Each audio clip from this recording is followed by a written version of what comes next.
Bueno, hola, hola a todos. Qué bueno que estamos por aquí en una nueva sesión del Laboratorio del Conocimiento. El día de hoy vamos a hablar de un artículo que fue dirigido por Jesús Ramírez Bermúdez, en el cual yo también contribuí y también Rosa Aurora, y que se llama Clinical Narrative and the Painful Side of Conscious Experiences. Y bueno, la idea un poco de este artículo, como vamos a conversar hoy, como queremos discutir un poquito hoy, es algo que nos atrae mucho, sobre todo a los que estamos aquí hoy, y que es justo cómo vamos generando estos puentes, ¿no? Entre una mayor subjetividad, mayores metodologías hacia comprender la subjetividad, a que se vuelve una herramienta, ¿no? Y cómo eso lo puenteamos con todo lo que podría ser una parte pues más dura, ¿no? Más objetivista, ¿no? Que sigue más rigurosamente una metodología científica y que está muy en el centro de todos los problemas que tienen que ver, pues sobre todo con la conciencia, ¿no? Con todo esto, lo que se llama el problema duro de la conciencia, ¿no? Pero que además de que, por supuesto, que está muy fincado en la filosofía, sobre todo en la filosofía de la mente, en la filosofía de las ciencias cognitivas, pero en realidad también se va a muchísimos otros campos, ¿no? O sea, ahí sobre todo pues llega a ese lugar en donde hay pacientes que están sufriendo, ¿no? Que hay una persona que tiene una conciencia doliente, que tiene una conciencia del padecer, ¿no? Entonces, como que de alguna manera también quisimos meter un poco esto al diálogo, ¿no? O sea, como desde la filosofía a veces se olvidan un poco de esa parte del sufrir, de esa parte de que te afecta, de esa parte que es de alguna manera la que te impulsa a ir con un médico, con un curandero, con alguien que te ayude a lidiar con esa dolencia, ¿no? Entonces, bueno, pues sin más, le doy la palabra al doctor Jesús Ramírez Bermúdez para que nos hable un poco más a detalle de todo lo que trae este artículo. Adelante. No. Bien, pues muchísimas gracias, Jimena, por esa introducción y sobre todo por haber colaborado en este artículo que escribimos tú y yo y Rosa Aurora Chávez. Solo quiero rápidamente mencionar que Jimena para nosotros fue importantísima en este artículo porque ella realmente, digamos, domina el lenguaje de la filosofía, ¿no? En particular la filosofía de las ciencias cognitivas, pero yo creo que todo el proyecto fenomenológico es pues, parte de, digamos, de tu léxico, ¿no? Y de lo que tú haces. Y Rosa Aurora Chávez, que no está aquí hoy con nosotros, ella es psicoterapeuta. Es psicoterapeuta, trabaja bueno, estaba en Washington, ahora está en Nueva York.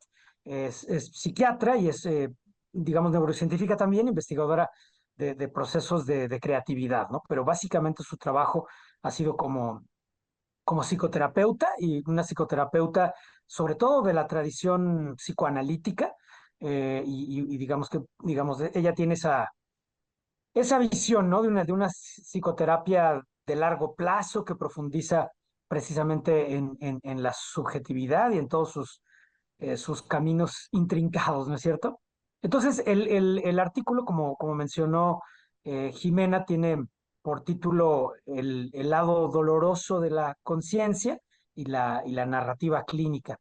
Eh, yo tenía un problema, ¿no? Y lo discutimos mucho con Jimena y con Rosa Aurora, y es la dificultad de elaborar un término correcto para hablar de ese lado doloroso de la conciencia, porque pareciera que hay como cierta polisemia en la palabra dolor en nuestro artículo, ¿no? Que por cierto no está completamente analizado y discutido en el propio artículo.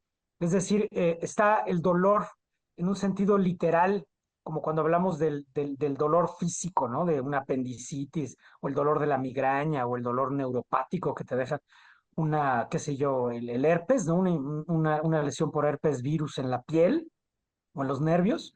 Y ese sería como el sentido literal del dolor.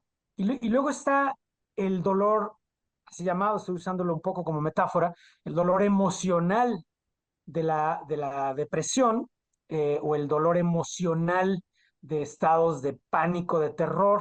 Y en realidad, inicialmente habíamos usado el término el lado problemático de la conciencia, solo que nos pareció que eso tendría cierto traslape problema difícil o duro de la conciencia, como lo plantea Chalmers, ¿no? The Hard Problem of Consciousness. Y no queríamos traslapar es un problema con el otro. Pero en realidad es el lado problemático de la conciencia al que yo me refiero desde el punto de vista clínico. Plantea primero que hay estados fenomenológicos de un intenso sufrimiento, pero realmente hay toda una galería de problemas muy diversos, ¿no? Están los estados de despersonalización, por ejemplo, que son profundamente desconcertantes. Están las crisis de pánico, que como su nombre lo dice, pues realmente pueden ser aterrorizantes. Hay estados de alucinaciones o delirios que pueden ser también realmente perturbadores, muy difíciles de lidiar con ellos para las personas que así lo viven. Em, y hay otro ángulo también muy interesante, que es que no todo lo que vemos en la clínica es doloroso en el sentido estricto de la palabra. También hay estados muy gozosos que, sin embargo, por razones que pueden ser discutidas, pueden considerarse psicopatológicos, por lo menos desde la tradición de la psicopatología. Llámese un estado, por ejemplo, de manía eufórica, ¿no? En el que el paciente realmente puede llegar a decir que se siente mejor que nunca, y eso es interesante para el análisis, ¿no? ¿Por qué podría llegar a ser problemático? O en enfermedades neurológicas incluso, ¿no? En un síndrome orbitofrontal o en el así llamado síndrome de Kluver-Bucy, donde hay estos estados de placidez, ¿no? Donde el paciente parece estar disfrutando mucho la situación y sin embargo pueden entrar también dentro de esos estados problemáticos, que insisto, hay que someterlos a análisis, de ninguna manera nosotros los, eh, los compramos, por así decirlo, at face value, ¿no? Como dicen, o sea, así como vienen apareciendo ya inmediatamente los consideramos psicopatológicos, sino que, y eso es una discusión a lo mejor que requeriría otro espacio más amplio, pues tienen que someterse a un análisis digamos, muy minucioso, ¿no? Entonces, yo diría que el artículo tiene como punto de partida, entonces, precisamente esa circunstancia, ¿no? Es decir, el, estos problemas que les llamamos problemas dolorosos de la conciencia. Hay un autor en España, ¿no? Que utiliza el término psicalgia y el término incluso depresalgia para referirse a estos estados fenomenológicos de intenso sufrimiento y que, sin embargo, no son idénticos fenomenológicamente a un estado de dolor físico. Sin embargo, también hay que decir que el dolor físico tiene realmente una intensa gama fenomenológica y que tampoco este dolor emocional está completamente separado del dolor físico, ¿no? De hecho, si uno interroga a personas con depresión, pues tienen eh, una enorme cantidad de síntomas dolorosos, ¿no? En la espalda, en los pies, en los ojos, en todas partes, ¿no? Lo mismo en los estados de ansiedad y muchos pacientes, por ejemplo, con delirios pueden reportar síntomas somáticos que refieren como dolorosos, ¿no? Y no porque sean delirantes, no son intensamente problemáticos. Pero entonces, bueno, este es el punto de partida. Ahora, nosotros planteamos aquí en el artículo que la investigación reciente en la neurociencia de la conciencia, como la hacen gentes como Anil Seth, como Stanislas Dehaene, como Carl Friston y muchos otros, Giulio Tonon y muchos otros autores, pues digamos que ha permitido como que se establezca una relación de maridaje, ¿no? Y a veces de divorcio con mucha tensión entre la filosofía y la ciencia, la neurociencia en particular, pero también la psicología, donde hay aproximaciones muy diversas al fenómeno de la conciencia. Y desde nuestro punto de vista, esa renovación en la investigación de la conciencia es un punto de partida pues especialmente importante para nosotros en el campo de la así llamada psicopatología fenomenológica, porque la psicopatología fenomenológica tiene como punto de partida precisamente el estudio de la experiencia consciente, es decir, el estudio de la experiencia subjetiva. Y esto viene, por supuesto, de la tradición que probablemente como punto paradigmático se inaugura con Karl Jaspers en su famosísima psicopatología general, pero no es el único autor dentro de esa tradición, ¿no? De hecho, Germán Berros ha estudiado muy bien que realmente Jaspers heredó toda la tradición psicopatológica del siglo XIX, que era una tradición muy narrativa, claro, Jaspers ya con su mirada de filósofo entrenado en la escuela de Heidelberg, pues todos los aprendizajes que venían de Husserl, del propio Heidegger y demás, pues le permite tener ya un lenguaje filosófico muy sofisticado para capturar estos fenómenos y todavía sigue siendo el texto canónico, por así decirlo, ¿no? Entonces, nuestro punto de partida es que en la psiquiatría y en la neurología cognitiva hay estados fenomenológicos o estados subjetivos que son atípicos, que son problemáticos en varios sentidos, ¿no?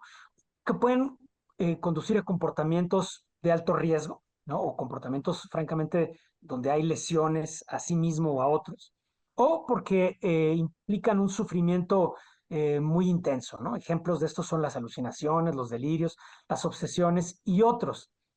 Sin embargo, pensamos nosotros que la fenomenología psicopatológica da establece una mirada especialmente valiosa a la dimensión cualitativa de la experiencia subjetiva, ¿no? Como todos entendemos, digamos, la ciencia natural, las ciencias naturales y como una rama de estos, la neurociencia, pues busca siempre un conocimiento en tercera persona, ¿no? Y nosotros aquí en el artículo ponemos precisamente estas tres dimensiones en juego. Aquí siguiendo precisamente el famoso trabajo de epistemología médica de José Luis Díaz, ¿no? Donde se plantean las tres personas, ¿no? La primera persona, la segunda persona y la tercera persona.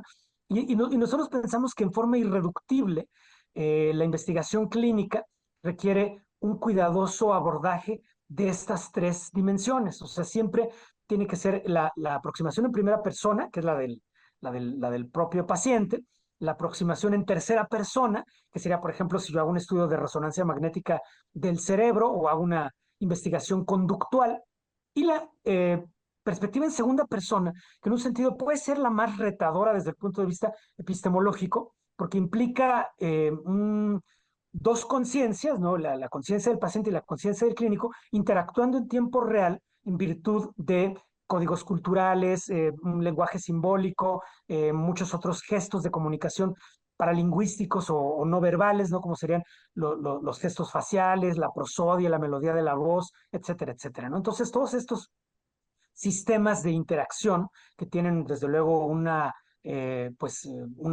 lógica simbólica y cultural, son parte indispensable también de la epistemología en segunda persona, ¿no? Pero además está el fenómeno de intercomprensión, que tiene una dimensión afectiva, una dimensión intuitiva, y en fin, todo esto lo hace muy rico para la investigación cualitativa, para la investigación psiquiátrica en general, para la investigación psicopatológica, pero también es un reto muy importante para cómo ponerlo en correspondencia con la investigación en tercera persona que hace, por ejemplo, la ciencia conductual o que hace la neurociencia. Y nuestro punto de partida, ¿no? Porque buscamos una mirada aquí, podríamos decir, en un sentido transdisciplinaria, ¿no? Siguiendo aquí las recomendaciones de Jimena, que es una de sus aportaciones a este trabajo, pues la perspectiva transdisciplinaria, desde mi punto de vista, digamos que no oculta las tensiones entre estas tres miradas, no oculta la tensión entre un abordaje neurocientífico y un abordaje fenomenológico, o un abordaje narrativo y un abordaje hermenéutico, no oculta la tensión, sino que al contrario, yo diría que la hace explícita para ver exactamente de qué está compuesta esa tensión y para ver qué puntos de correspondencia, qué puentes pueden establecerse entre las diferentes tradiciones al servicio de la clínica. Entonces, un punto de partida aquí que nosotros planteamos es que eh, los síntomas mentales, que son estas experiencias subjetivas, pueden ser abordados, por ejemplo, como símbolos que requieren una hermenéutica, sería una manera de verlos. Otra manera de verlos sería como signos que indican una patología subyacente, que puede ser una patología cerebral como tal, o pueden verse también con una doble mirada, ¿no? O sea, pueden entenderse como patológicos por su origen o por sus consecuencias y al mismo tiempo como significativos, o sea que de todos modos requerirían una hermenéutica, una expresión narrativa y un abordaje cualitativo. Desde nuestro punto de vista, esto se armoniza en la clínica mediante una figura que es la frónesis clínica, que implica, digamos, que el paso de los conocimientos generales a la elaboración, a la formulación del caso específicamente, ¿no? Siguiendo, pues, digamos, las reglas casi, diríamos, aristotélicas, ¿no? De la sabiduría práctica y que nosotros tomamos realmente de la filosofía de Paul Ricoeur. Y aquí lo que nos interesa cubrir son dos posibles tipos de error. El error tipo 1 que nosotros le llamamos que es patologizar una experiencia o un comportamiento que en realidad no es patológico. Y que esto puede deberse a marcos culturales, a prejuicios del clínico, a prejuicios del paciente o de su familiar, y puede llevar a fenómenos de reduccionismo, reificación o incluso a daño iatrogénico. Pero también está el error tipo 2. Y el error tipo 2 es no identificar una patología que sí existe en virtud de los prejuicios opuestos, ¿no? En virtud de pensar que nunca la experiencia subjetiva es patológica, nunca un comportamiento es patológico o patogénico. Y entonces aquí hay muchos ejemplos de esto y de hecho lo discutiremos propiamente dentro del artículo, ¿no? Entonces, nosotros tratamos de elaborar un marco conceptual que nos permita siempre tener conciencia de ese posible error tipo 1 y ese posible error tipo 2. Y para solucionarlo, nosotros proponemos utilizar un enfoque nomotético, que es el enfoque de la medicina, y eso quiere decir tener conocimientos generales que vienen del campo de la patología, la neurología, la psicopatología, y que en pocas palabras nos dan un mapa de coordenadas general para interpretar el caso particular, como cuando decimos, este comportamiento clínico, esta fenomenología se parece a la de la esquizofrenia, ¿sí? Pero por otra parte tenemos que considerar un enfoque ideográfico. El enfoque ideográfico quiere decir una mirada más a lo que tiene de particular el caso, a lo que tiene de personal, pero sobre todo a la evolución longitudinal del caso único o particular. Entonces, hay diferentes autores, aquí en particular citábamos a Thornton, que piensan que el enfoque narrativo es una manera de reunir las dos miradas, la mirada ideográfica y la mirada, digamos, nomotética. Y bien, estos son un poco los supuestos de fondo del artículo.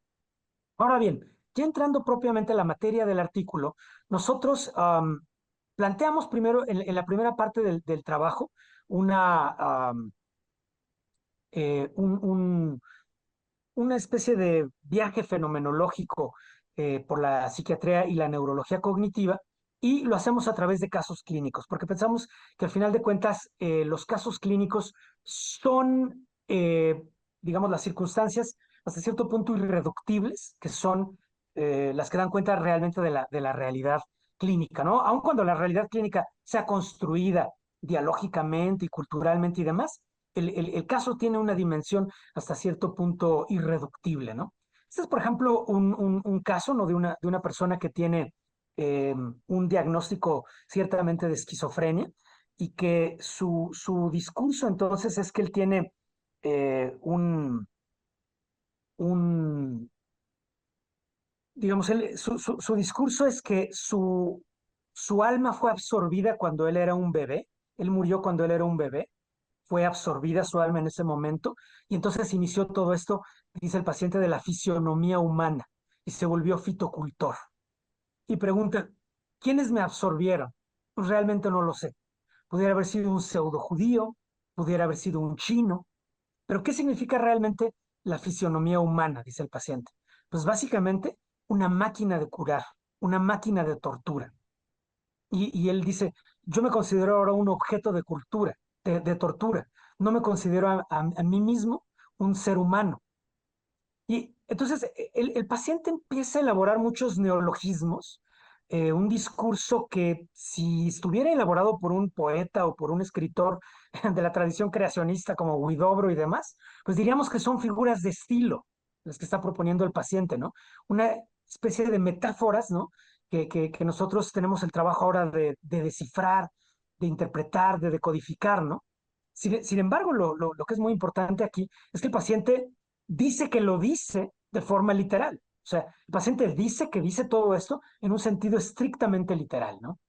Es decir, él aparentemente sostiene de manera firme la creencia, por ejemplo, de que ya está muerto, ¿no? Pero al mismo tiempo está como una especie de eternidad de la que no puede salir, por lo cual tiene intentos de suicidio que son muy reales, ¿no? Ahora, el segundo texto que nosotros, el segundo caso que nosotros aquí planteamos es un caso también realmente perturbador de una persona que tiene un comportamiento de tratar de arrancarse los ojos permanentemente, y él pues varias veces casi lo ha logrado. De hecho lo trajeron al hospital encadenado, ¿no? Por su familia, llevaba mucho tiempo ya encadenado. porque cada vez que lo soltaban trataba de arrancarse los ojos y pues evidentemente esto era horrorizante para la familia, ¿no? De hecho, todavía tiene cataratas postraumáticas como resultado de aquellas lesiones. Y la explicación que él da no es una explicación como la de Edipo, ¿no? O sea, no está atormentado por una culpa edípica, por lo menos no en un sentido, no de acuerdo con su propio discurso. La explicación que da el paciente para su propio comportamiento es que los ojos no son suyos. Él dice que pertenecen a alguien más, que pertenecen a un robot, que se los implantaron con una máquina, que se los insertaron con cirugía. Y dice que esos ojos no son suyos, que cuando mira arriba y a la izquierda aparecen caras que no son familiares, aparecen rostros de espectros, y que eso no es parte de su vida. Por lo tanto, esos ojos son de otro, de alguien más. Entonces, bueno, nosotros hacemos aquí una discusión, ¿no? En los términos de la neuropsiquiatría cognitiva, en los términos de la neurociencia, de la neuropsicología propiamente dicha, acerca de estos fenómenos así llamados de asomatognosia o de somatoparafrenia, que nos conducen a una dimensión muy interesante de la psicopatología y de la fenomenología, que es la conciencia corporal de sí mismo, ¿no? O sea, la conciencia corporal de sí, que tiene varias dimensiones, una dimensión de agencia, un sentido de presencia y un sentido de propiedad o de pertenencia del propio cuerpo, ¿no? El tercer caso que aquí nosotros planteamos es un caso más neurológico, porque nos interesa realmente analizar estos problemas a lo largo del espectro que va de la neurología a la psiquiatría, porque desde nuestro punto de vista, las fronteras entre esas disciplinas son fronteras inestables, todo el tiempo se están moviendo, contrario a lo que podría parecer a lo mejor en una historia filosófica de la psiquiatría, donde pareciera que están perfectamente bien delimitadas, pero aquí les pido que me crean en un sentido, ¿no? Porque yo trabajo todos los días en un hospital neurológico y cada día hay un debate de si el caso es neurológico o psiquiátrico y los criterios también van cambiando conforme evoluciona la propia investigación clínica científica, ¿no? Entonces, esta es una persona que, voy a mostrarles sus estudios de imagen, tuvo una hemorragia cerebral que lo lleva a perder la vista, pero interesantemente esta persona dice que él sí puede ver, o sea, él niega la ceguera. Desde el punto de vista objetivo, para la familia, para los clínicos, para los oftalmólogos que analizan el caso minuciosamente, el paciente está completamente ciego. De hecho, cuando él camina, pues se tropieza con los objetos y empieza a crear delirios o confabulaciones según los cuales le están cambiando las cosas para que él se tropiece. Y digamos que todo esto podría a lo mejor parecer una cierta curiosidad intelectual, pero el problema es que el paciente es llevado al hospital y específicamente al servicio de neuropsiquiatría porque pues golpea a la esposa que quiere manejar, exige las llaves del coche para ir a comprar unas cervezas a la tienda, ¿no? Entonces el comportamiento agresivo aquí pone otra vez, bueno, este es un caso donde a lo mejor podríamos sostener, ¿no? Los dos sentidos de lo psicopatológico. O sea, la experiencia y el comportamiento puede decirse que es patológica en el sentido de que proviene de una enfermedad en cualquier sentido de la palabra, una enfermedad cerebral. O también podría considerarse patogénico en el sentido de que los propios comportamientos del paciente también lo exponen a un riesgo de daño a sí mismo, por ejemplo, si sale a manejar en esas condiciones, o también un riesgo para su familia. ¿No? Esto conectando con los famosos conceptos de Wakefield, ¿no? Que decía que el centro, pues, para la definición operacional de un padecimiento psiquiátrico sería la disfunción dañina, ¿no? La disfunción nociva. O sea, tiene que haber una disfunción, por una parte, y por otra parte, esta disfunción tiene que ser dañina o nociva en términos conductuales o en términos fenomenológicos. Pues bien, este es el problema que planteamos nosotros inicialmente y ahora nosotros hemos querido llevar esto a una situación que tiene que ver con el hecho de que todos estos casos que estamos mostrando pueden tener factores, digamos, que pueden analizarse desde una perspectiva en tercera persona, es decir, pueden analizarse como el caso de la imagen cerebral con tecnología neurocientífica, o pueden estudiarse conductualmente, o pueden estudiarse desde una perspectiva neuropsicológica objetiva para ver si el paciente tiene preservada la memoria, la atención, el lenguaje y demás. Pero también todos estos casos tienen estos elementos cualitativos que requieren un abordaje fenomenológico primero, y luego se abren a un abordaje interpretativo, es decir, se abren a un abordaje hermenéutico. Y el abordaje hermenéutico, desde nuestro punto de vista, cuando se explora en profundidad, toma la forma de una narración, porque el paciente empieza a narrar sus síntomas, y los síntomas no son realmente estampas, no son fotografías, decía un clínico, es más bien como una película que se desenvuelve en el tiempo. Hay fluctuaciones temporales en los síntomas, hay variaciones conductuales dependiendo del contexto en el que se presentan los síntomas, son muy interactivos, depende de quién explore el síntoma y cómo lo explora. Entonces, todo esto, esta temporalidad del síntoma, es lo que la dispone a un abordaje narrativo. Entonces, en la segunda parte del artículo, bueno, yo voy a hacer un cierre aquí, un poco por cuestión de tiempo, y podemos irlo abordando de forma más detallada mediante el diálogo, pero permítanme concluir esta parte mencionando que en el artículo como tal, nosotros vamos a plantear diferentes abordajes para estos síntomas desde el punto de vista narrativo. Uno es el abordaje propiamente de la narrativa clínica que viene del ámbito médico. Es decir, en la historia de la medicina, los textos fundacionales de la neurología y de la psiquiatría son textos narrativos, son estudios de caso. Y así surge casi toda la psicopatología del siglo XIX, con narraciones de Paul Broca, con narraciones de Kraepelin, con narraciones de los grandes clínicos del siglo XIX también. Sin embargo, la epistemología médica se fue transformando de forma tal que hoy en día se considera el estudio de caso como el punto más bajo de los niveles de evidencia en la epistemología científica de las ciencias médicas. Porque se prefieren abordajes de epidemiología clínica, donde utilizamos muchos casos para compararlos y obtener qué tienen de parecido, y también se prefieren abordajes que provienen de las herramientas más objetivas de la medicina, como estudios de laboratorio, electrofisiología, neuroimágenes y demás.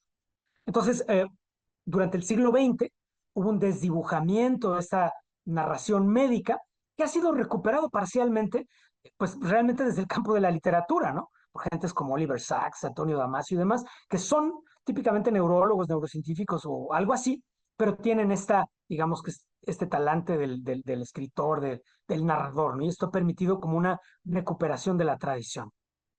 Luego tenemos un segundo escenario desde nuestro punto de vista, que es el abordaje de la psicoterapia.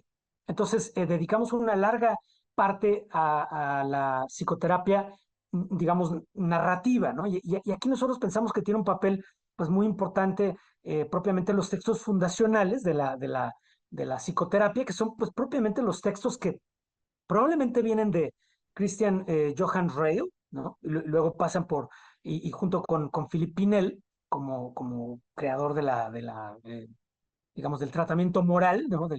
Sí llamada enfermedad mental, pero que realmente con Freud llegan a su punto de formulación más importante, ¿no? Porque realmente lo que Freud inventa junto con los clínicos de su momento, aquí nos referimos a Carl Jung, a Freud y a toda la tradición de la narrativa psicoterapéutica, lo que realmente ellos desarrollan es la formulación de casos psicológicos que no existía en el campo de la medicina, ¿no? O sea, eran formulaciones de caso, pero desde las herramientas de la medicina. Y realmente con estas formulaciones psicoanalíticas tempranas se desarrolla propiamente la formulación de caso psicológica, que inicia como una narración que requiere una explicación, y la explicación proviene de herramientas teóricas, por ejemplo, de la metapsicología de Freud, o de la psicología analítica de Carl Jung, que es mucho más espiritual y simbólica y trascendental en un sentido, y luego todas las demás formulaciones que han surgido, ¿no? Algunas que provienen del conductismo, como el análisis funcional de la conducta, luego las formulaciones que desarrolla gente como los creadores de la terapia cognitivo-conductual, ahora todo el auge que tenemos de las terapias de tercera generación, ¿no? Que son como una especie de punto de encuentro entre las terapias cognitivas y las conductuales. Por supuesto, aquí cobra mucha relevancia también las tradiciones fenomenológicas y existenciales, ¿no?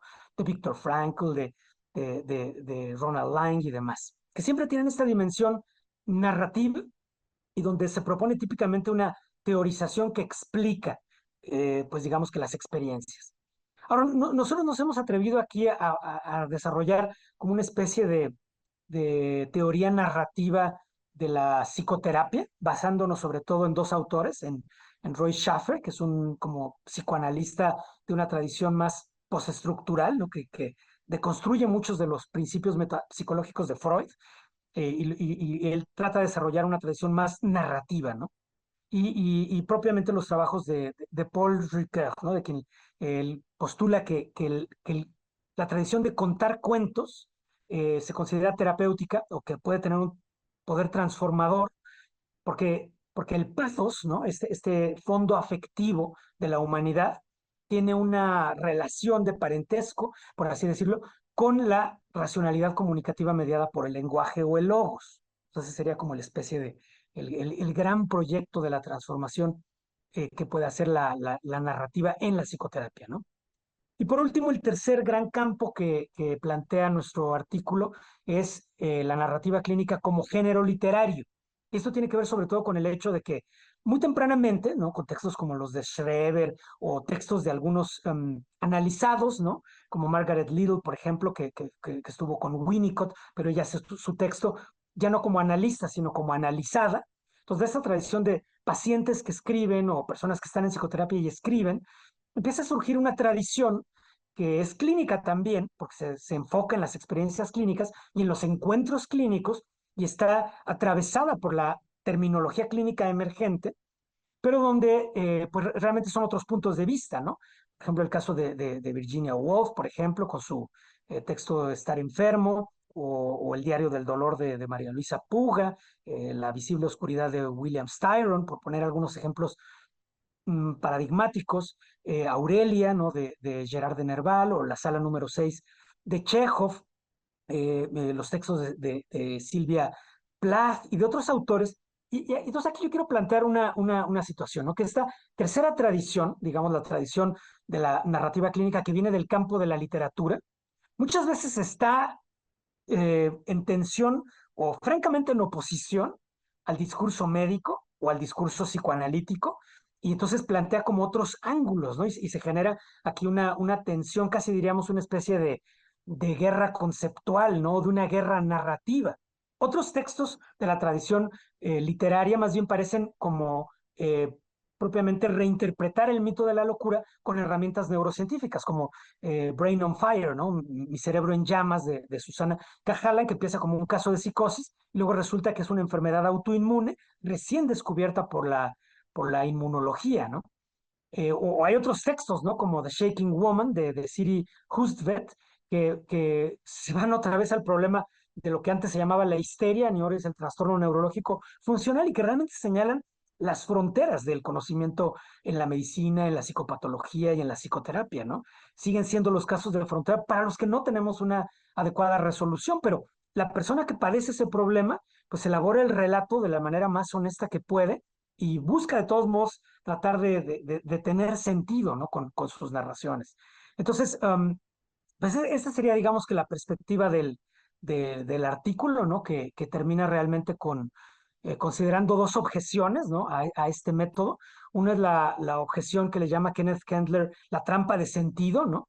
Que también dice que nosotros, cuando empezamos a hacer un procedimiento hermenéutico de encontrar sentido a las cosas, como la interpretación la hacemos post hoc, o sea, después de que ya se presentó el síntoma, podemos nosotros también empezar a crear casi una ficción conceptual para interpretar el síntoma, y a lo mejor podemos estar alejándonos por completo, ¿no? De lo que realmente tendría un valor explicativo.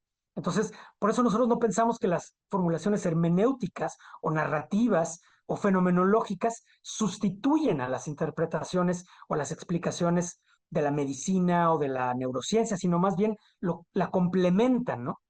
Cubren los puntos ciegos y sobre todo ayudan a abordar esta dimensión más ideográfica, ¿no? Del estudio de caso. Nosotros planteamos ahí que siempre queda como casos atípicos, puntos ciegos y demás, donde la ciencia médica no alcanza a cubrirlos, ¿no?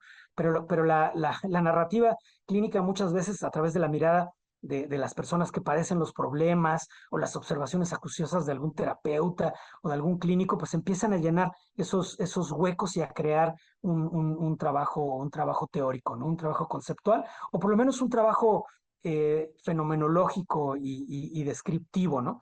Nosotros planteamos por eso que la narrativa clínica en forma intrínseca está ligada al pluralismo, ¿no? Una especie de pluralismo epistémico, que yo lo veo como un campo propicio para la transdisciplina. Jimena, esa sería mi formulación, ¿no? Es decir, el pluralismo epistémico, ¿no? Generado por la narración, esta narración multilateral de los espacios clínicos, eh, puede ser a lo mejor un caldo de cultivo propicio para una verdadera teoría o una práctica transdisciplinaria en la clínica. Ok, muchísimas gracias, Jesús.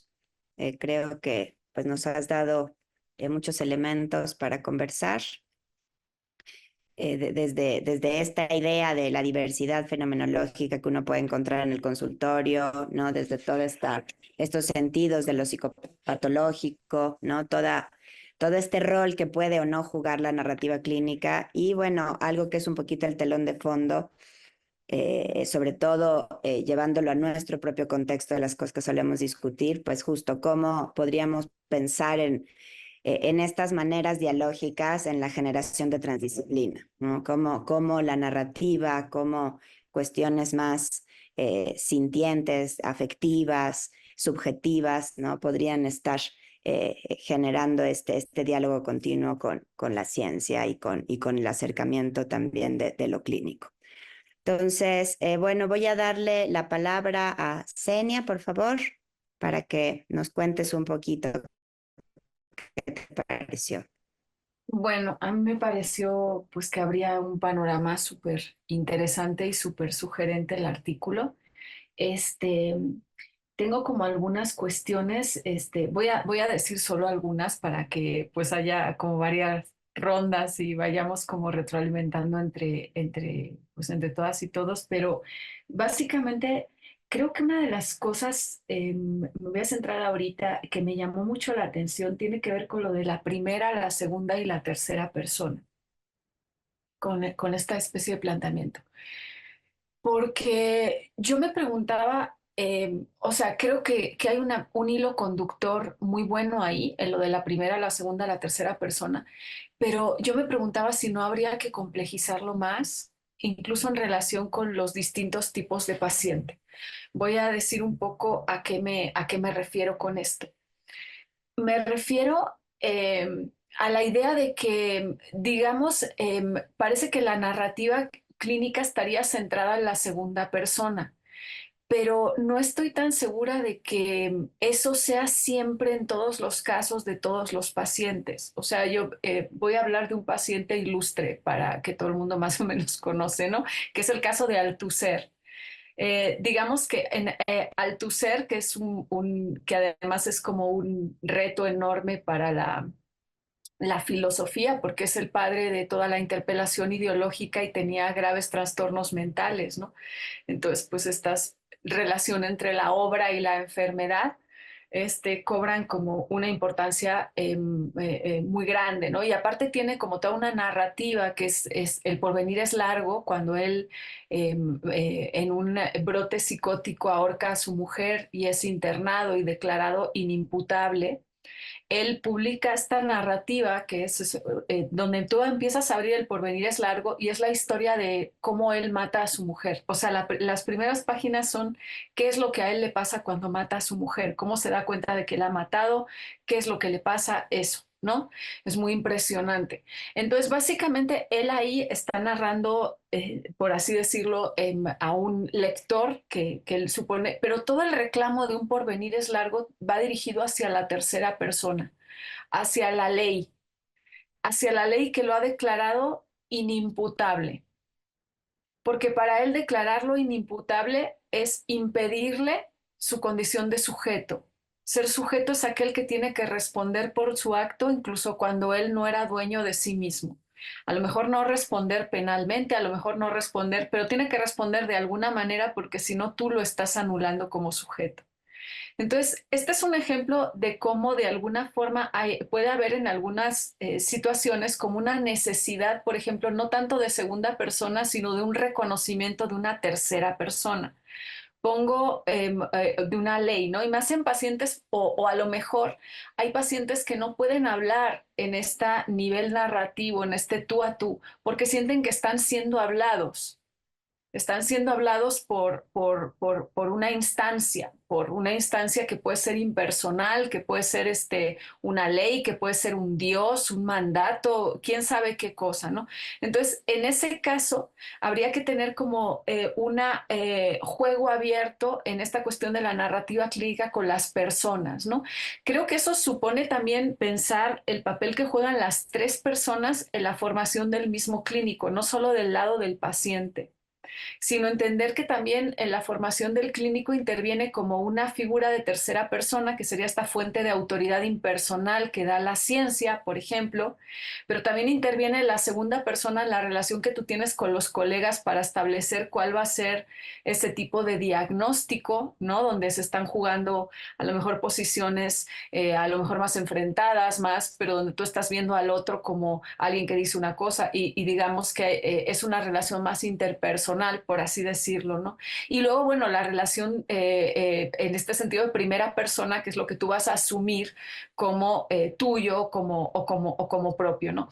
Entonces, vamos, mi cuestión como de matizar sería que habría que explorar más el juego de las tres personas, incluso la misma noción de narrativa, que puede haber narrativas que no se hagan en primera persona ni se hagan en el contexto de la primera y de la segunda persona necesariamente. Hay veces que los pacientes pueden escribir porque están inspirados por quién sabe qué demonios de cosa y no necesariamente porque tú entres como en una relación con ellos o cualquier cosa. Ahora, si esto pasa, yo una de las preguntas que tenía con respecto al artículo era, por ejemplo, en el primer caso, que además me llamó mucho la atención porque tenían todos nombres como de emperadores romanos, salvo uno.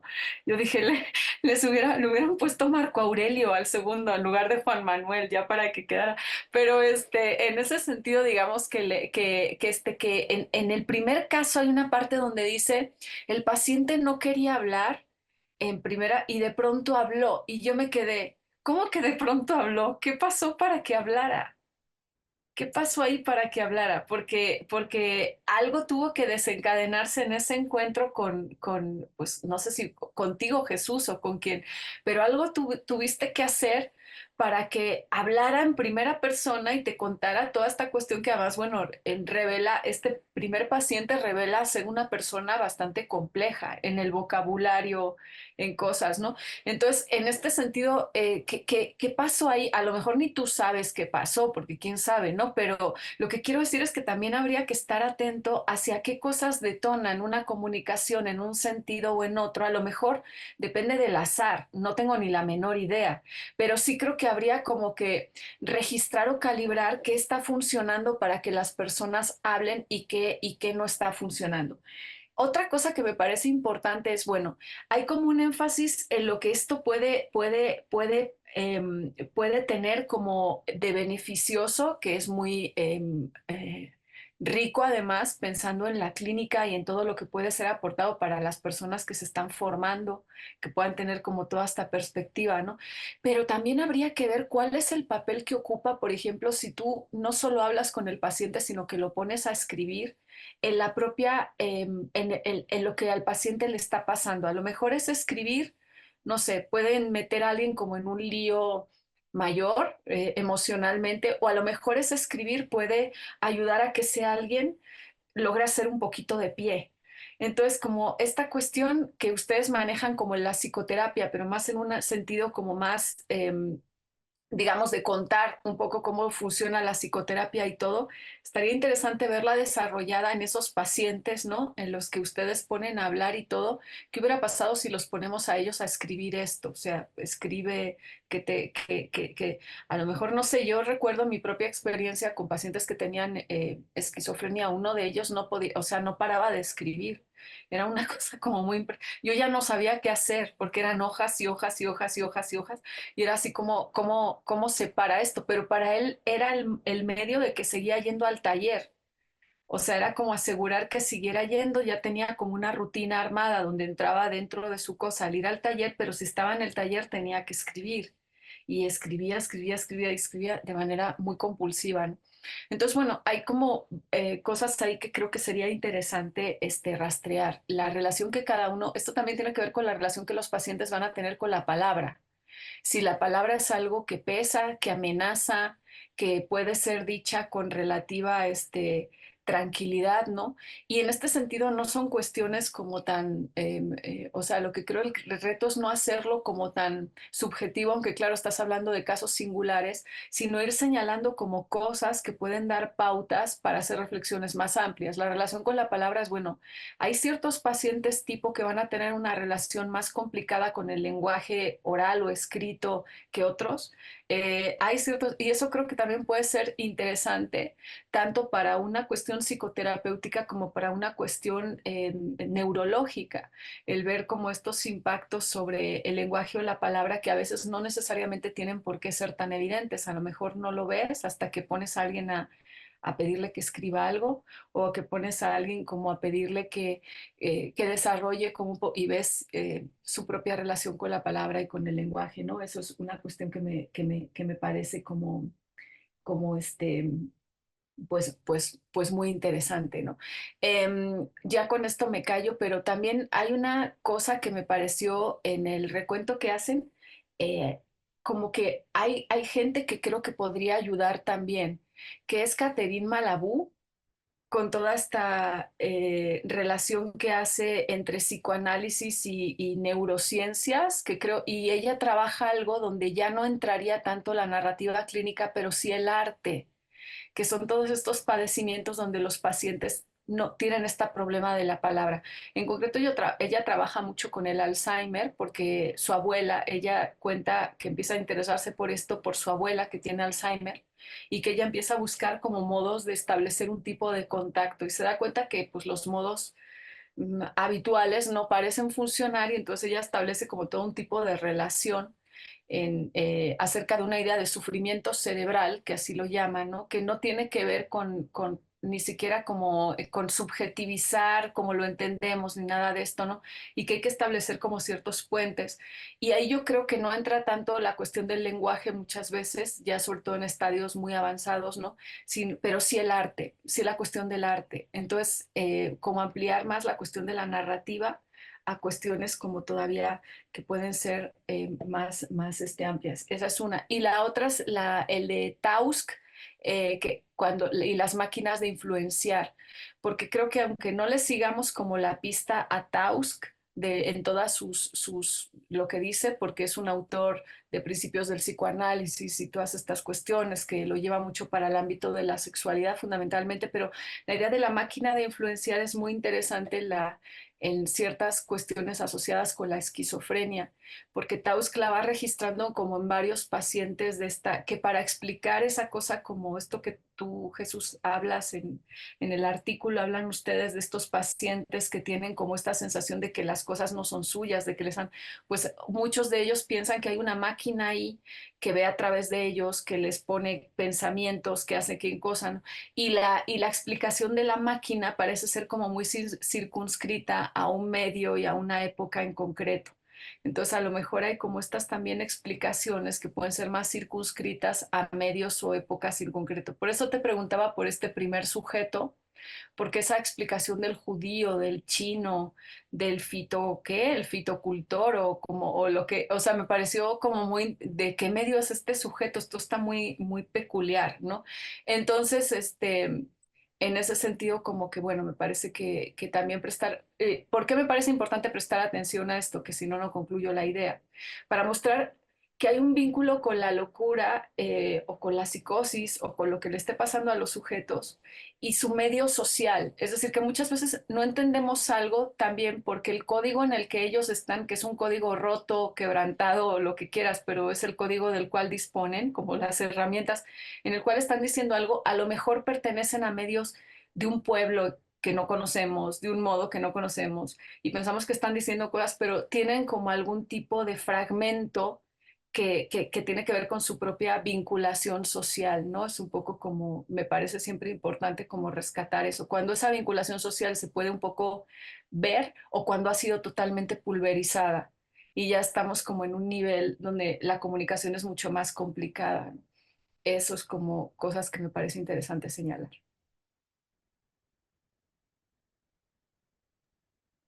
Ok, muchísimas gracias, Senia. Muy interesante también cómo está, cómo, cómo no quedarse en la casuística, ¿no? O sea, cómo justo pensar en ese contexto todas las cuestiones que puede aportar estas variables, estas formas de conversación, estas posturas, ¿no? La manera de abordar las situaciones clínicas, ¿no? Pero cómo eso, lograrlo sistematizar de tal modo que pues no se quede solo en casos particulares, ¿no? Creo que eso también es una atención bien interesante y que además creo que también tiene un poco que ver con que los fines son distintos, ¿no? O sea, ahí es donde yo creo que la transdisciplina siempre entra un poco en problemas, ¿no? O sea, porque la clínica, pues lo que quieres de alguna manera es que esa persona se sienta un poco mejor, ¿no? Pero por otro lado, pues la filosofía, lo que nos interesa, pues es quizá tener una mayor rigurosidad en las explicaciones. ¿No? De ciertas, de ciertos conceptos, de ciertas experiencias, ¿no? Entonces, cómo ahí también se empieza a vislumbrar algunos de los problemas, pero también creo que algunas de las formas de irlo solucionando. Oh, y me gustó mucho que hablaras de Catherine Malabou, porque justo ahora tengo un estudiante que me habló de ella y me pareció súper interesante, ¿no? Como que la citaba, justo esto que decías del Alzheimer, ¿no? Como como una experiencia también como en primera persona. ¿No? O sea, cómo estás todo el tiempo con este testimonio de esta experiencia de que alguien más está sufriendo, ¿no? Entonces, eh, y que te interesa investigarlo, ¿no? Bueno, me parece que sería un gran aporte. Muchas gracias. Y bueno, vamos a darle la palabra a Eugenio, por favor, para seguir esta conversación. Gracias, Jimena, Senia, Jesús. Yo tengo que decir que como profano, digamos, no especializado ni en filosofía, ni en neurociencias, ni en ninguna de las disciplinas que entran en juego en este artículo, tengo que decir que su lectura me dio la bienvenida, en el sentido de que no me sentí excluido. Es una lectura muy amable para personas como yo que vienen de otros campos. Quizá donde más resoné y de lo que me gustaría hablar pues son los aspectos literarios, ¿no? Lo que tiene que ver con la escritura, pero en este caso sobre todo con la lectura. Y quería comentar que a mí el artículo me despertó toda una serie de reflexiones sobre algo que quizá podría llamar la ética de la lectura.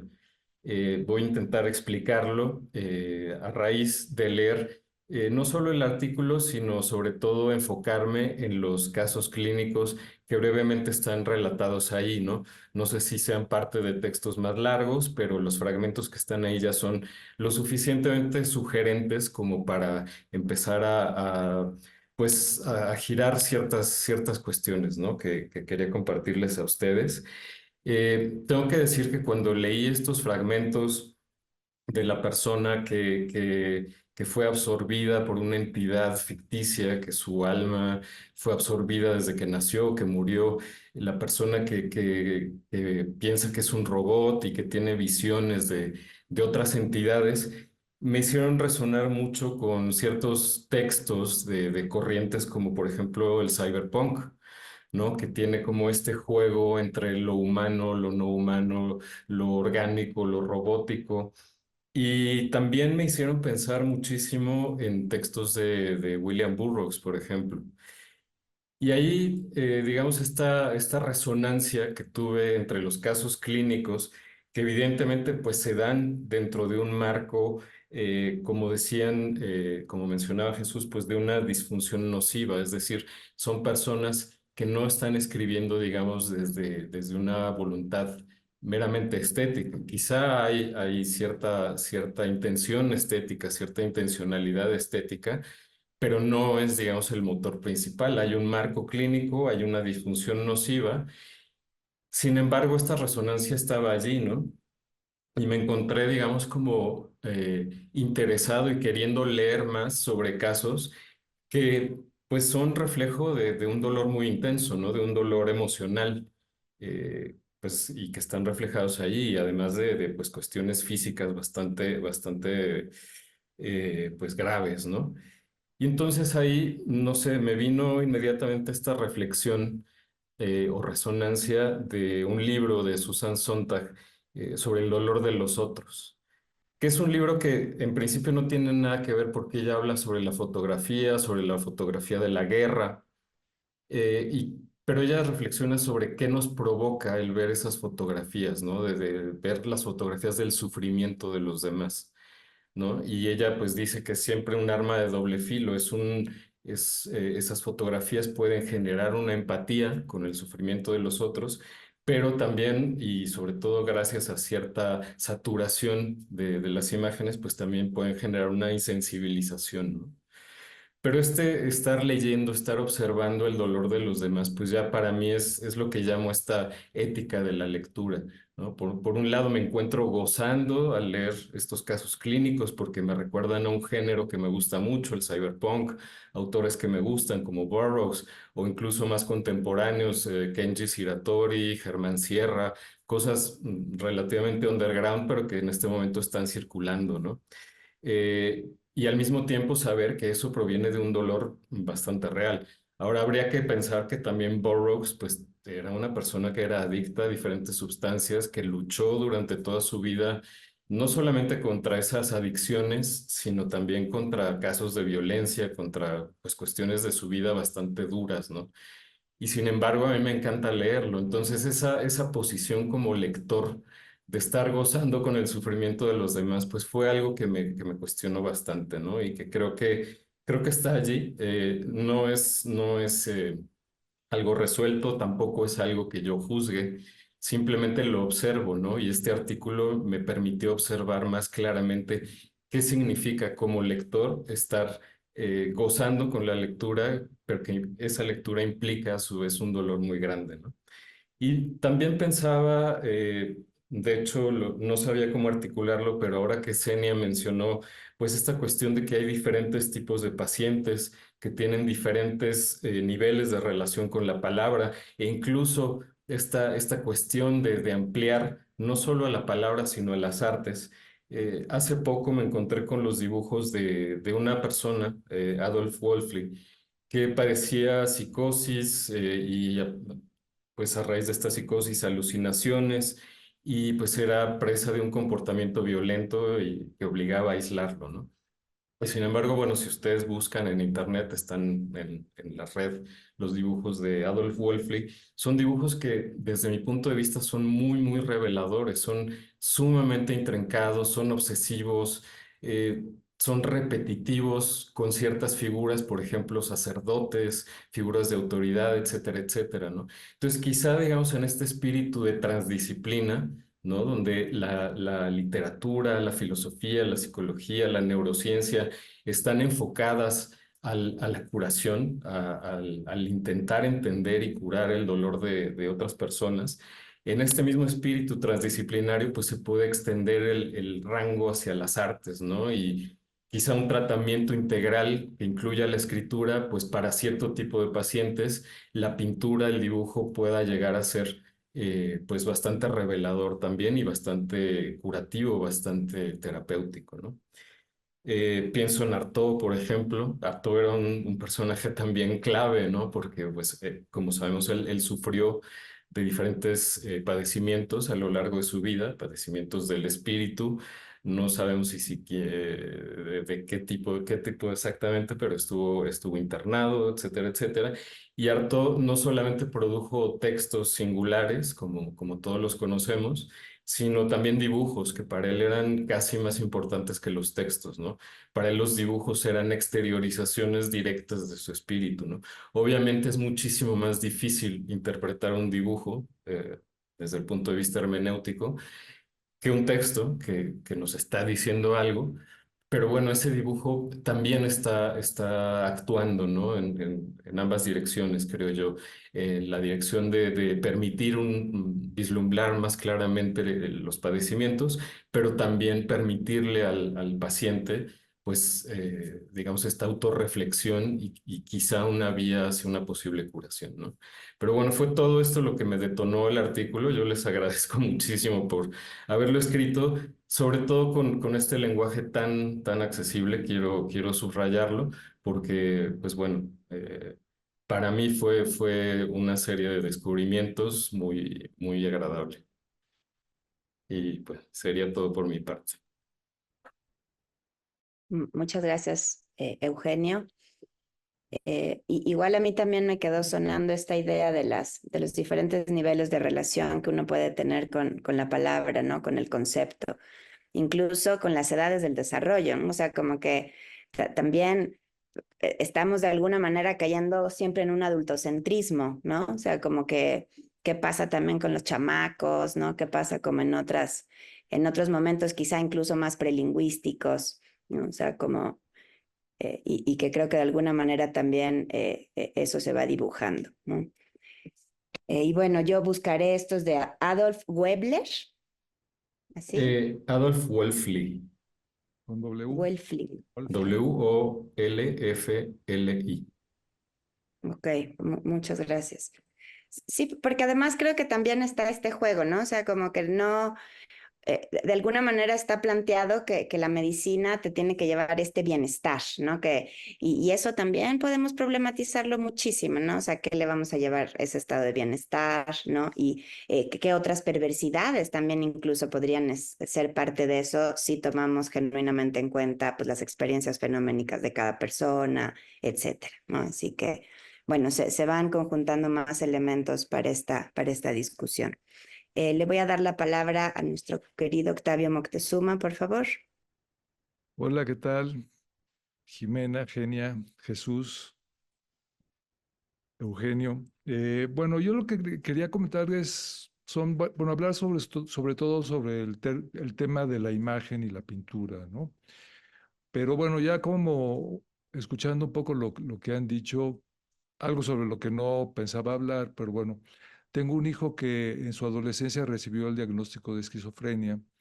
Y después de su primer internamiento, pues me lo llevé al taller, lo puse a pintar y poco a poco pues empezó a hacer su trabajo sin que yo lo guiara. Y también empezó a escribir, digamos, tiene hipergrafía, esta especie de compulsión por la escritura. Y digamos que lo que podríamos llamar su delirio es una mezcla de fútbol y videojuegos. Él dentro de lo que él está, dentro de lo que él construye dentro de su mente, o construía, porque bueno, ha ido cambiando, era hacer una especie de gigantesco videojuego en donde por un lado había como 1000 futbolistas que también al mismo tiempo eran avatares de Street Fighters contra otros 1000 que eran por el estilo y entonces competían, ¿no? Era una especie de juego fútbol, campo de batalla y, y todos los nombres de los jugadores son mezclas de jugadores de fútbol con nombres cambiados de avatares de videojuegos. Y lo curioso de todo esto es que detrás de eso hay una especie como de humor muy especial, a veces hasta ácido, pero también algo que siempre me ha llamado del arte de los outsiders es que tienen una especie de compulsión, transmiten algo muy peculiar y por lo mismo les quiero hablar ahorita o les quiero mostrar a dos, no sé si me pudieran habilitar el compartir pantalla. Dos casos, bueno, históricos. Uno de ellos es Richard Dadd, que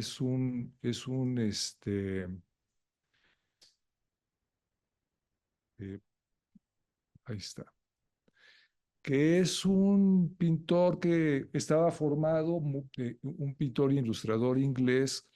A él lo refiere Octavio Paz en el monogramático. Y él en algún momento pues asesina a su padre a hachazos. Esta se llama El golpe maestro del leñador y se supone, este cuadro lo pintó ya estando en el manicomio internado y tardó más o menos 10 años en pintarlo. Es un cuadro pues, relativamente pequeño, no es de dimensiones muy grandes. Y una de las cosas que me llama la atención es esta especie de abigarramiento que tiene, ¿no? Según Octavio Paz, muy probablemente Richard Dadd es el mismo leñador y va a darle el golpe a la villana probablemente represente a su padre, ¿no? Pero hay otro caso que no es propiamente, probablemente no es una persona que haya sufrido una psicopatía, que es Henry Darger. Es él, digamos que era huérfano, vivió su infancia en un hospicio y en su vida adulta fue el mozo de este oficio, ¿no? Entonces tenía una vida muy recluida, vivía cerca de su lugar de trabajo, en un cuarto, y cuando falleció, sus vecinos se dieron cuenta, entraron al lugar que él habitaba y encontraron pues cientos de estos dibujos y además una novela, una narración de más o menos 14,000 páginas. Y lo que describe esta narración es un mundo, son dos mundos en donde uno lo habitan estos seres infantiles y que son amenazados por otro mundo en donde se aparecen una especie de militares, soldados y que los invaden, ¿no?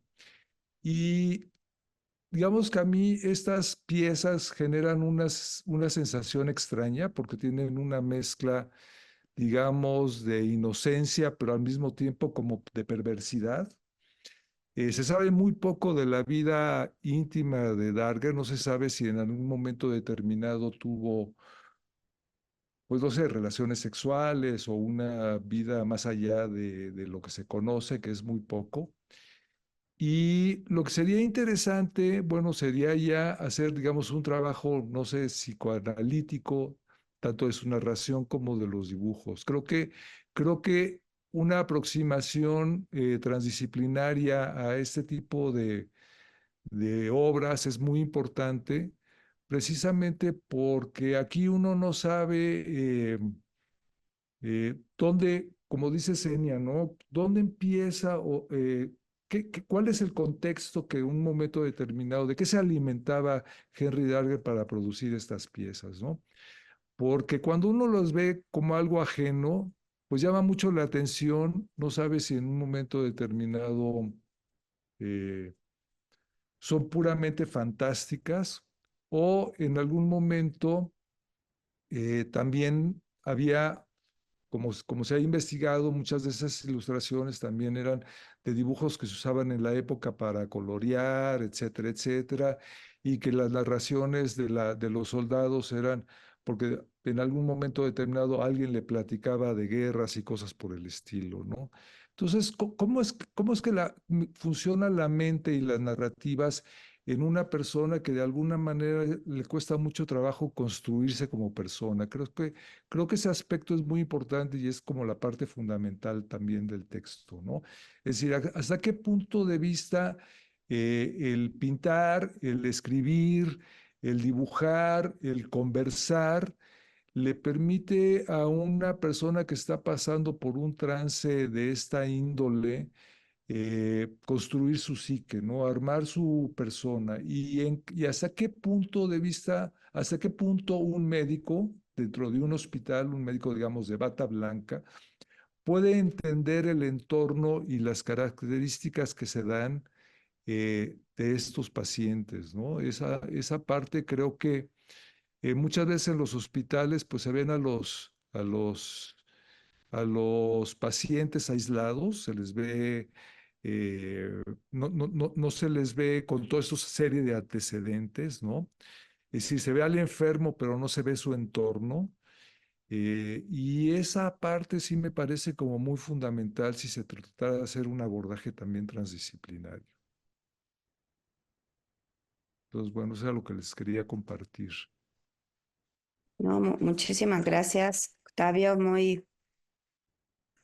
Pues, muy interesantes esas imágenes, ¿no? Como que sí, justo,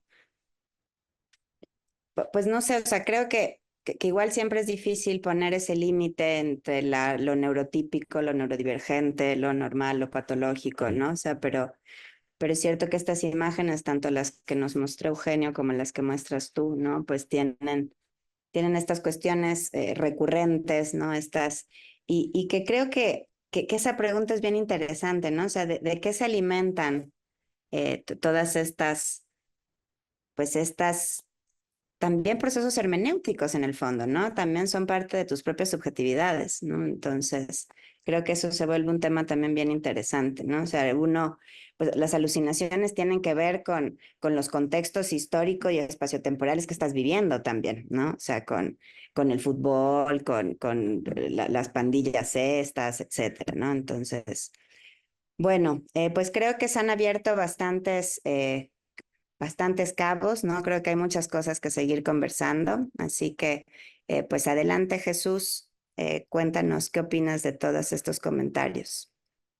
Sí, muchísimas gracias. Primero que nada por la enorme riqueza de todo lo que ustedes comentaron. Me siento muy honrado de que podamos hacer, ¿no? Si estás de acuerdo, Jimena, una sesión realmente pues transdisciplinaria, multidisciplinaria, el pluralismo epistémico en todos los sentidos, ¿no? Porque para mí hubiera sido imposible imaginar qué iban a decir exactamente cualquiera de ustedes, ¿no?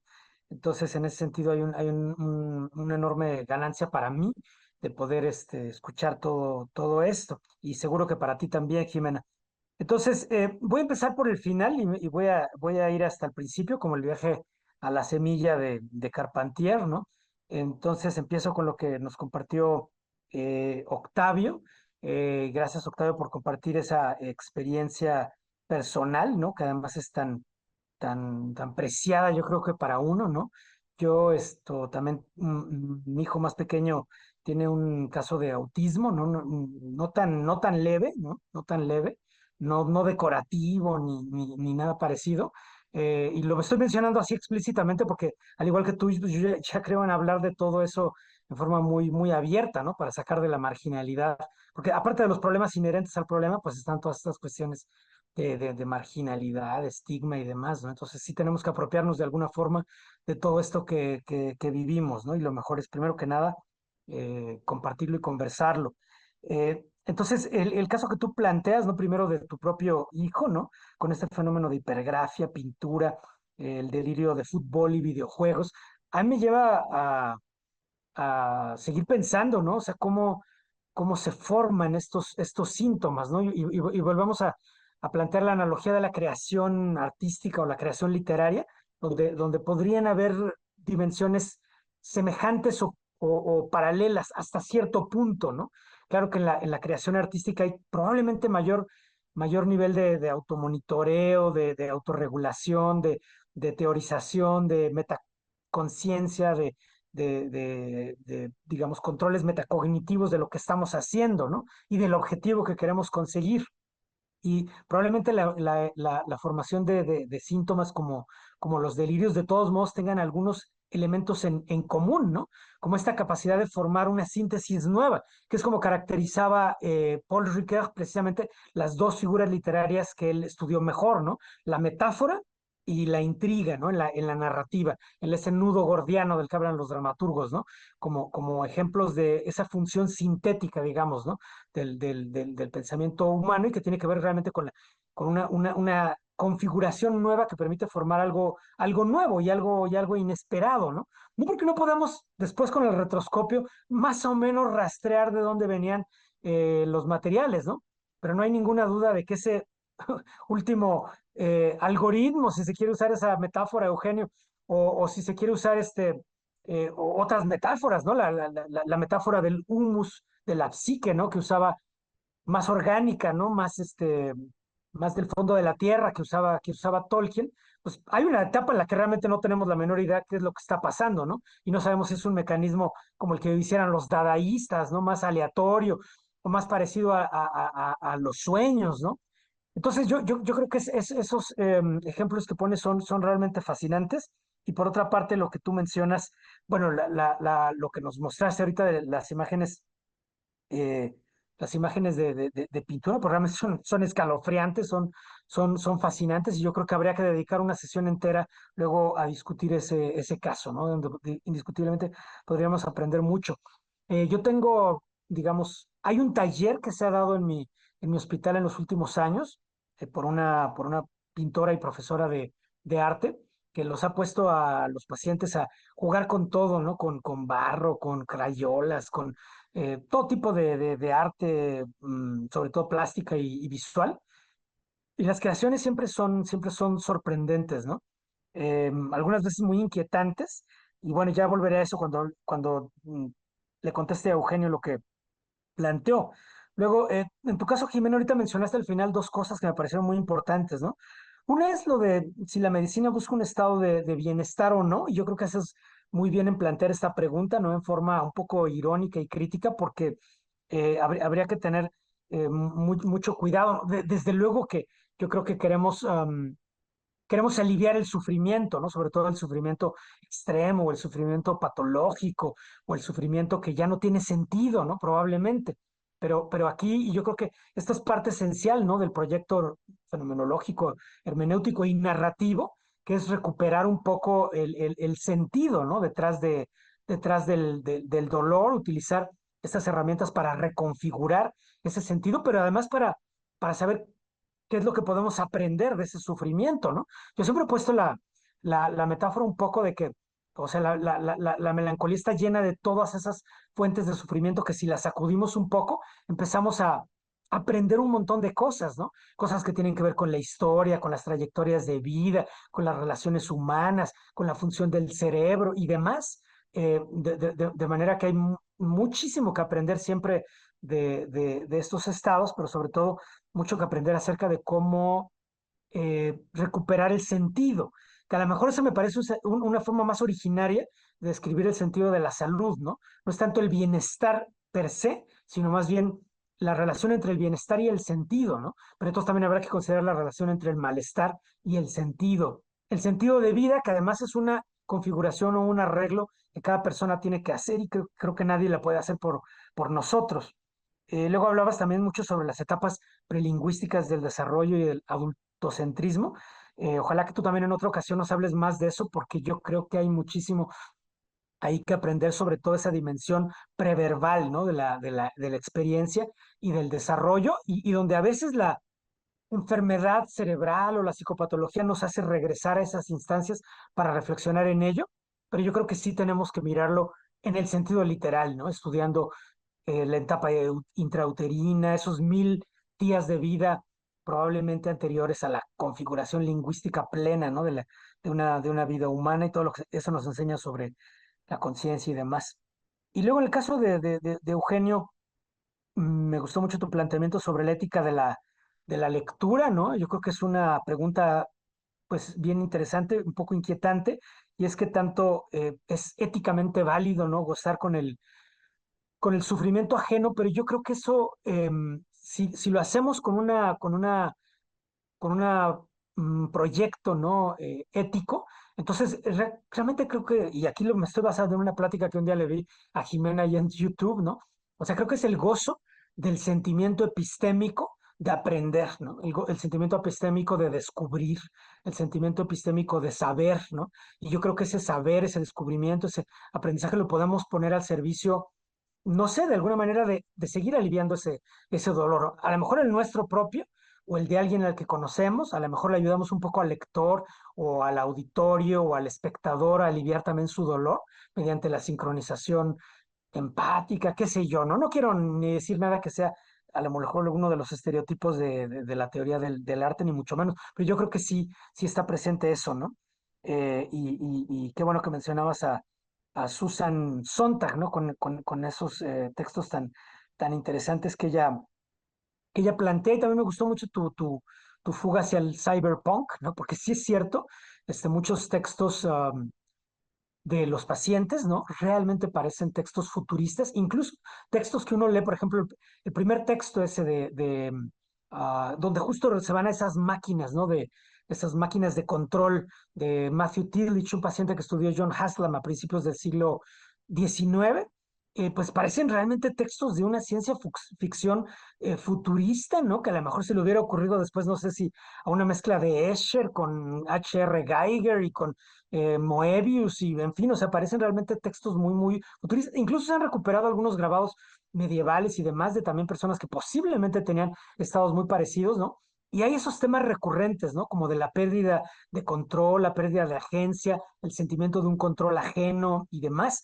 Claro que se va actualizando con las tecnologías de la época, ¿no? Hoy en día la gente nos puede hablar ya de un microchip y de palabras que evidentemente no se usaban antes, pero esa experiencia primitiva de perder el control y de que alguien más controla nuestra voluntad, nuestras palabras, nuestro cuerpo, parece ser un tema recurrente y yo creo que ahí es donde está la investigación más interesante de la fenomenología, ¿no? Em, y luego, por último, ya de todo lo que comentó Senia, pues me parece de una enorme riqueza, Senia, muchas de las preguntas o planteamientos que tú hiciste, ¿no? Voy a revisar esos ejemplos que pusiste de Tausk y las máquinas de influenciar, y estoy de acuerdo mucho contigo en esta idea de los contextos culturales que modelan los contenidos, ¿no? De la experiencia. Incluso hay casos donde nos ha pasado que es el Mundial, ¿no? De 2018 y el paciente llega con un delirio de que está lesionado en la pierna porque jugando contra Alemania lo fracturaron o algo así. Entonces hay casos así tan obvios como eso, casos históricos también. Pero al mismo tiempo yo creo que también es interesante entender esas otras como estratos, por así decirlo, ¿no? De la experiencia, que hasta cierto punto no es que opongan una resistencia al formateo cultural, ¿no? Sino que a la mejor provienen de estratos tan profundos, ¿no? De la vivencia de sí mismo, a lo mejor de esos estratos prelingüísticos y preverbales de los que habló Jimena, que se va dando como una especie de dialéctica, ¿no? Donde al fondo estas experiencias, por ejemplo, las que planteaba Jaspers, las que se plantearon desde el siglo XIX, estas experiencias de pérdida de agencia, de pérdida de sentido de propiedad, se reescriben y se remodelan con las épocas, pero pareciera que reaparecen, ¿no? Una y otra vez. Además de que también hay casos muy interesantes, ¿no? Y ahora sí, de patologías cerebrales, por una muy particular configuración de una lesión cerebral, realmente el paciente produce un síntoma nuevo que nunca había sido descrito. Yo creo que por eso es tan interesante la obra de Oliver Sacks o por lo que tuvo tanto éxito, ¿no? Pero digo Oliver Sacks como podría decir Alexander Luria, como podría decir Anthony David o Irving Shalom y tantos otros autores, ¿no? Que escriben por primera vez algo que realmente nunca habíamos oído probablemente, ¿no? Me acuerdo ahorita del caso de Oliver Sacks, de ese paciente que se tira de la cama, porque como la pierna no era suya, pues quería lanzarla de la cama. Realmente ese texto, eso no había sido, en mi opinión, escrito, no lo había imaginado Dostoyevsky, ni lo había imaginado Tolstoy, ni nada, ¿no? Porque se necesitaba una persona que transitara por ese territorio muy específico de la experiencia, en este caso de la enfermedad, para que pudiera ser escrito, ¿no? Pero bueno, sí estoy muy de acuerdo con esa idea. A mí me gustó tu idea de los fragmentos. Tú estuviste, creo que, con nosotros en la conferencia que dio Philip Gerrans, ¿no? Que era una conferencia sobre los delirios, muy desde la neurociencia cognitiva.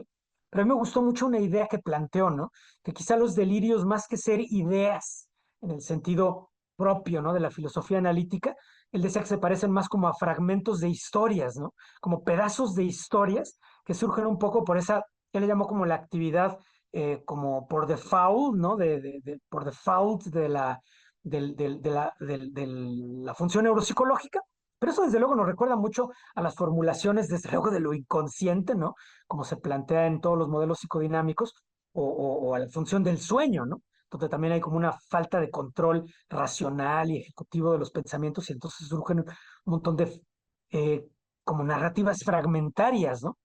Que es lo que luego se abre a la interpretación del clínico, ¿no? Y que puede ser una interpretación muy acertada y terapéutica, o también como lo planteamos nosotros en la trampa del significado, pues hay que tener cuidado de que no simplemente sean los prejuicios del clínico, ¿no? Que también puede suceder, por supuesto. Voy a revisar los textos de Malabú que comentaste, y entonces ya por último me refiero a lo que tú comentabas, ¿no? Un poquito las primera, la segunda y la tercera persona, y también qué detona la comunicación. Empezando por esto último de qué detona la comunicación, en ese paciente en particular, sucede a veces que, bueno, yo no tengo desde luego una teoría completa, ¿no? De por qué un paciente de pronto decide hablar y por qué otro decide callar, porque justo son las barreras a la intersubjetividad.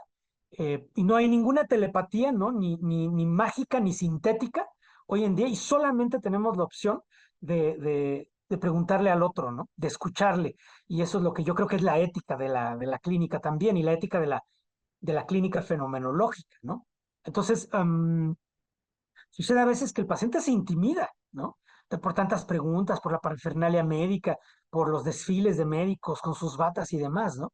Y a veces realmente cuando nos aproximamos, yo a veces incluso no lo miro a los ojos, ¿no? Me agacho, busco un ambiente un poco más silencioso, incluso más oscuro, ¿no?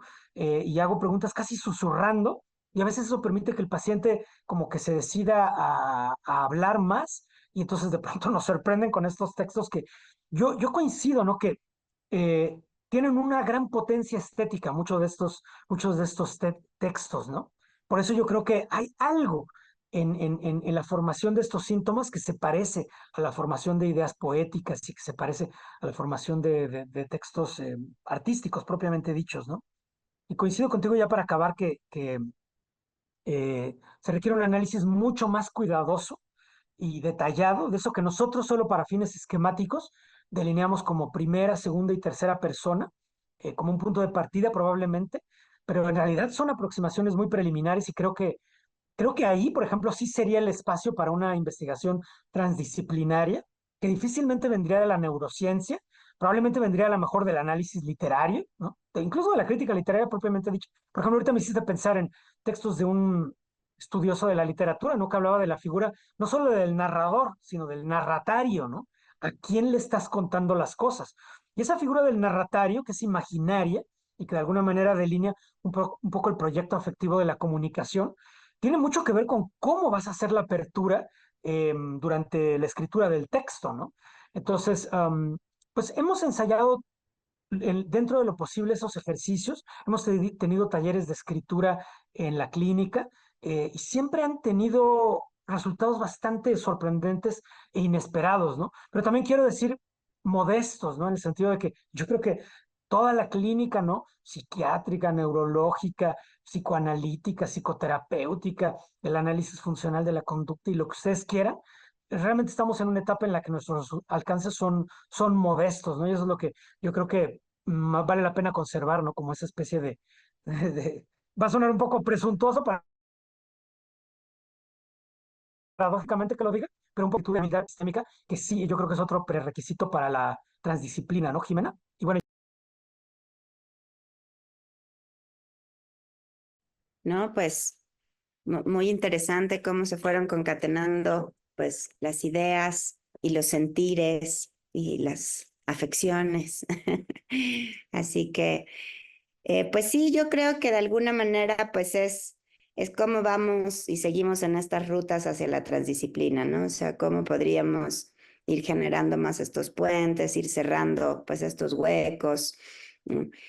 E irlo construyendo, ¿no? Yo creo que también es importante eso, algo que nos aporta mucho estos campos emergentes, pues es que dan la facilidad de seguir proponiendo cosas, ¿no? O sea, de que sigue teniendo mucha flexibilidad y apertura. Entonces, pues sí, yo creo que hay mucho que hacer, ¿no? Coincido en lo que decía también Jesús, de que sí fue más una cuestión esquemática, esta separación entre primera, segunda y tercera persona, siguiendo a Díaz, siguiendo también a Dennett, ¿no? O sea, que son los que han empezado y siguiendo también a Varela, ¿no? Varela también trató de postular, ¿no? Cómo generamos esta segunda persona en este entendido de poner datos duros al mismo tiempo que estabas haciendo entrevistas fenomenológicas, por ejemplo, ¿no? Entonces, creo que hay varias maneras de seguir pensando qué es esa cosa llamada segunda persona y más cuando otra vez pues son agentes corporizados, situados en contextos espaciotemporales y que o están sufriendo o esto que me gustó mucho que decía Jesús al principio, ¿no? Toda esta parte también gozosa, ¿no? Esta psicopatología de manías eufóricas, ¿no? Estas otras maneras en que en el imaginario colectivo pues siempre nos imaginamos más al ente sufriente, ¿no? Pero justo no estábamos pensando en estas patologías mentales, corporales, en donde pues la persona puede estar, no sé, se puede quedar atorado en un orgasmo, ¿no? Infinito, ¿no? O sea, como que agotador además, o sea, me acuerdo, por ejemplo, la Corea, ¿no? La Corea tan agotadora que es, ¿no? Entonces imagínense un orgasmo infinito, pues ha de ser también muy agotador, ¿no? Entonces, bueno, pues creo que hay mucho que platicar, ¿no? Las distintas hermenéuticas, ¿no? Cómo la narrativa, la literatura, la pintura puede aportar tanto a nuestra comprensión de estas experiencias subjetivas e intersubjetivas e intercorpóreas, ¿no? Entonces, pues muchísimas gracias a todos. La verdad creo que fue muy rico. Y bueno, no sé si alguien quiere decir un comentario final. Senia, adelante, por favor. Es que si no se me va a olvidar, lo que hacen al final de la crítica a la trampa del significado y lo destrozan, me pareció muy, muy padre. Y yo les quería decir, bueno, si sirve, ¿no? Em, Me parece que puede no ser un problema, ustedes lo resuelven muy bien, pero también yo creo que puede no ser un problema si pensamos que, digamos, hay una cuestión que tiene que ver con explicar algo y otra que tiene que ver con comprender algo.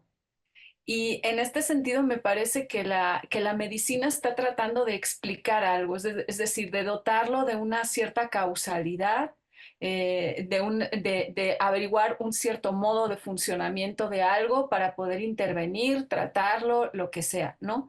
Y por así decirlo, toda la cuestión que tiene que ver con el significado tiene que ver más bien con un horizonte de sentido, tiene que ver con cómo esto de alguna forma va constituyendo un modelo de subjetividad que puede o no puede hacer pie en el mundo, cómo esta subjetividad intenta hacer pie y no lo logra, o si lo logra, o qué pasa, o qué no pasa. Entonces está intentando comprender. Entonces no creo que las dos cosas sean opuestas, creo que se pueden retroalimentar y que el problema queda eclipsado si sabemos qué hace una y qué hace la otra. Una busca asignar una causalidad, por así decirlo, objetiva, y la otra busca entender un proceso vital de manera más amplia, ¿no? Esa sería como una de las cuestiones que yo creo que se podrían señalar. Y me parece también que hay una cuestión importante ahí que sería, en todo esto, yo estaba pensando ahorita que hablaban de escritores y todo en Philip K. Dick y toda esta cosa que es un tipo que uno no sabe exactamente qué le pasa, o sea, porque realmente es una, pero logra hacer pie, eh, digamos, escribe, vive como quiere vivir, hace las cosas que quiere. Entonces creo que uno de los problemas que importan en la comprensión, y no sé si en la explicación en el sentido de entender qué permitiría, cuáles serían condiciones objetivas, si es que existe tal cosa, que permiten que alguien haga pie y otra persona no haga pie. En este sentido, porque parece que la sociedad puede con cierto nivel de excentricidad, sin que eso genera demasiado ruido, pero parece que no puede con otro, ¿no? Entonces el problema más bien es cómo hacemos, porque yo creo que nadie es muy normal, honestamente, ¿no?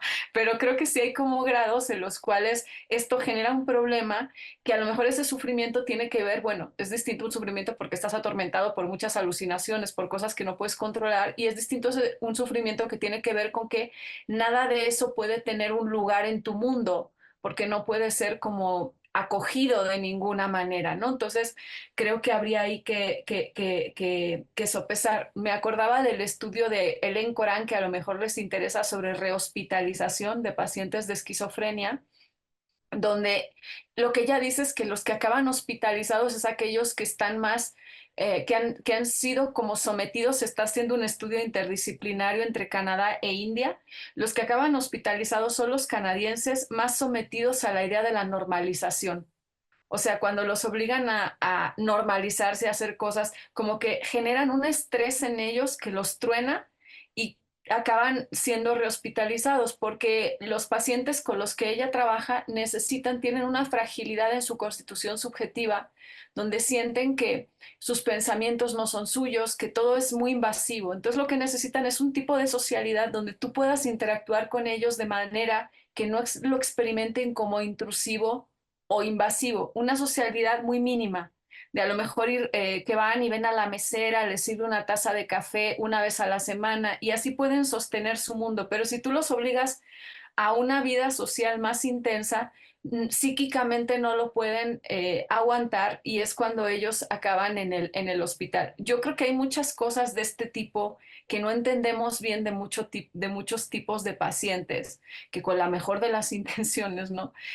Pues realmente lo que estamos fallando es en entender que simplemente necesitan otras cosas y que si a lo mejor entendemos cuáles son, evitaríamos muchas rehospitalizaciones, ¿no? Esa sería como una cuestión a lo mejor a entender. En estos pacientes es súper importante, los que den Corán, es muy importante toda la cuestión estética, por eso creo que les interesa ese, muy volcada hacia preguntas casi metafísicas a través de todas estas cosas estéticas, bueno, la totalidad del mundo, el mal, todas estas cosas, ¿no? Entonces, bueno, hay algo ahí que ella da como pistas de cómo trabaja con estos pacientes para evitar la rehospitalización. Puede ser interesante. Sí, sí, sí, sí, porque además es también como tomarse muy en serio la experiencia del paciente, ¿no? O sea, su experiencia en interacción con ese entorno, ¿no? Hasta las affordance, ¿no? O sea, como de alguna manera darle más lugar a esa relacionalidad que está con el ambiente, con la persona, ¿no? Con los familiares, ¿no? Que también tienen un rol bien importante en estos padeceres. No sé, Jesús, si quieres decir un comentario final, ¿no? Ok, No, bueno, muchísimas gracias. sí, yo también les agradezco muchísimo. Siempre aprendo un montón con ustedes. Adelante. ustedes. ¿O eso es que quieres platicar, Eugenio? ¿O es adiós? Ok, muy bien. Bueno, pues un abrazo muy fuerte a todos y pues hasta la próxima.